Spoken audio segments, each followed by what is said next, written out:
Bom dia para você, eu sou Júnior Moreira, este é o Conversa de Redação e comigo, para debater os principais temas do dia, eu tenho os jornalistas Eduardo Costa, William Travassos e Marcelo da Fonseca. Mais uma de Lula, hein, gente? O presidente Luiz Inácio Lula da Silva afirmou que não tem obrigação de estabelecer e cumprir prever a meta fiscal do país, caso outras prioridades sejam mais importantes. Em entrevista à Record TV, nessa terça-feira, o petista destacou, no entanto, que fará o necessário para seguir com o arcabouço fiscal. O ministro da Fazenda, Fernando Haddad, minimizou as declarações e disse que a divulgação da fala do presidente, feita em entrevista, repito, à TV Record, se deu em uma forma descontextualizada e reiterou ainda o compromisso do chefe do executivo com o cumprimento do arcabouço fiscal. O Eduardo, Lula fala uma coisa, Haddad tenta apaziguar, fato é que as questões financeiras da União, elas são complexas. Lula fala uma coisa, Haddad fala outra e o mercado estremece mais uma vez. Bom dia. Bom dia para todo mundo. Ô Júlio, você é um menino de origem pobre, então você não teve babá, teve? Não. E na sua casa não tem babá. É a Lu que segura a onda, certo? Certo. Então você não conhece a rotina de uma babá. Eu também não. Mas por filme, eu já observei que o que acontece com a babá 24 horas? A criança na frente jogando as coisas pegando. O Lula é a criança, a Haddad é o babá. É tipo isso, a sensação é essa mesmo. Outra coisa, ô Marcelo, refresca a minha memória. A frase da Dilma é: a gente tem uma meta, se cumpre a meta, vai pra meta da meta? Não, assim? a frase da Dilma não vamos botar uma meta, mas quando alcançar a meta, nós vamos dobrar a meta. Então acabou, tá explicado. Não é à toa que são amigos. Ô Marcelo, bom dia pra você. Essas falas do Lula com as questões fiscais do país, né? São falas um pouco mais abertas, né? De pouca responsabilidade. Que estremece o mercado e não tem jeito. E como o Eduardo disse, o Haddad vem atrás tentando dar uma organizada no negócio. Trocando a fralda.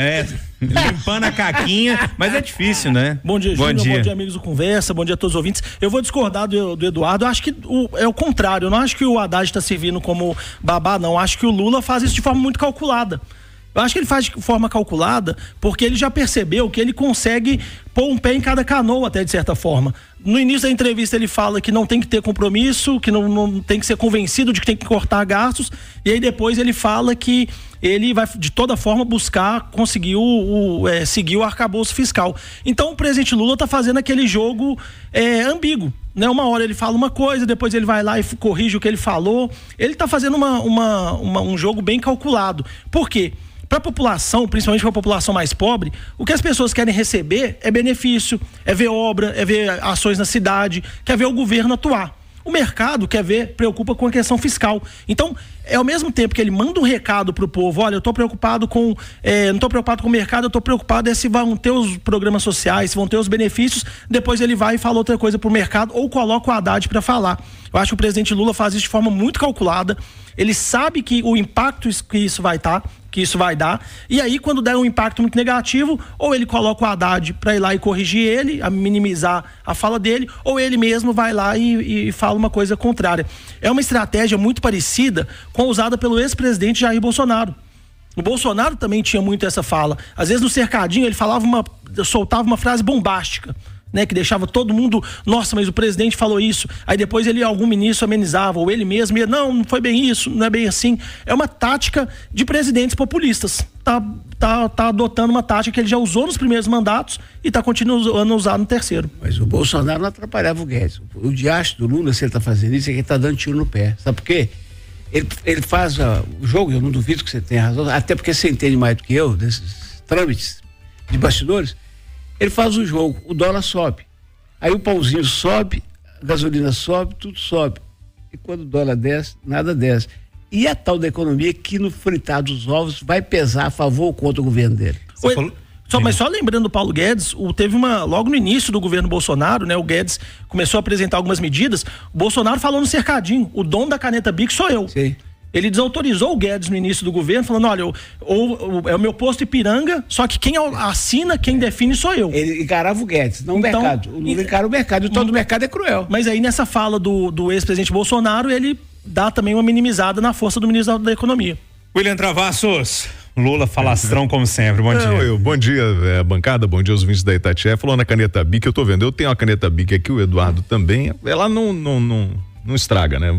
Assinou, tá valendo. É bendito da invenção. Agora deixa eu falar uma coisa que me chama a atenção, Edu, Júnior, Marcelo, os ouvintes da Itatiaia, é o seguinte, Marcelo fala, Lula faz de forma calculada.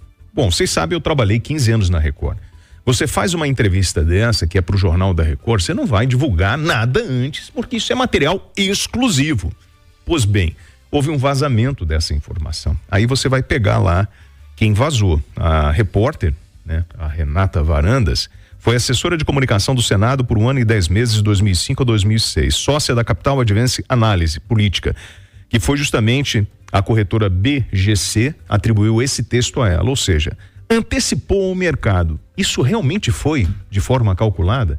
Esse vazamento dessa entrevista, antes mesmo da emissora oficial divulgar, isso teve um objetivo de mandar um recado para o mercado para provocar alguma coisa que a gente não sabe? Quando você fala sobre esse cálculo do Lula, eu não posso desconsiderar o fato do que aconteceu.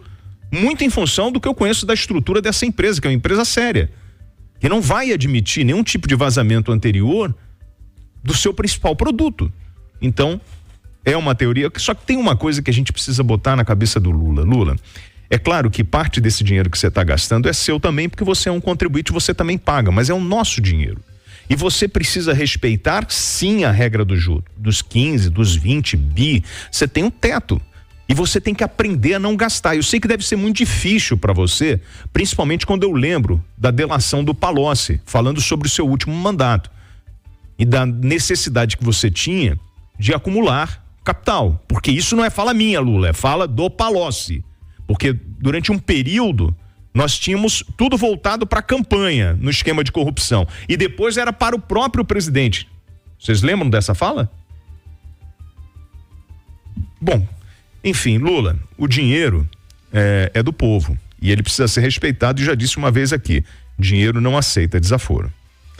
Podemos virar? Não, eu não entendi, perdão, minha ignorância, viu, William? Eu não entendi o que você pressupõe. A dificuldade que ele tem de lidar com dinheiro, não, amigo. Mas eu tenho que dizer pra ele, Lula, você não pode gastar. Perdoa a ignorância, William, deixa eu formular a pergunta. Eu não entendi o que você quis dizer com a repórter. A repórter que fez a entrevista vazou a entrevista que ia sair horas depois. Qual o objetivo? Então, mas qual foi o objetivo de vazar antes? Não sei. Não entendi. Mas há um detalhe aí. Ela é sócia da empresa, de uma agência que presta serviços para o mercado financeiro. E ela fez a entrevista com o Lula e aí antecipou. E a empresa dela soltou. Você ia antecipar alguma coisa de conteúdo aqui da Itatiaia? Essa é uma denúncia super grave. Denúncia, isso vai dar o que falar. Sim. A empresa já anunciou, inclusive, vai chamá-la para conversa. Entendi. Eu tinha entendido que era o R7 que tinha colocado para chamar um trechinho de entrevista para chamar a entrevista. Aqui só para ficar claro para o ouvinte. Só para ficar claro para o ouvinte. Peraí, só um tiquinho, Júnior. Isso é grave. BGC. Isso é grave, Júnior, e vai dar o que falar. Quer ver? A TV Record nesta terça-feira chegou ao conhecimento do mercado cerca de 1 hora antes da divulgação da emissora por intermédio de uma agência da qual a entrevistadora é sócia. Porque aí você traz essa informação antes do fechamento do mercado, né? Exatamente. Aí pode mudar. Isso é informação privilegiada. Se for isso mesmo, aí denúncia grave. Vamos virar de assunto aqui? Qualquer coisa a gente volta nesse assunto mais tarde um pouquinho, mas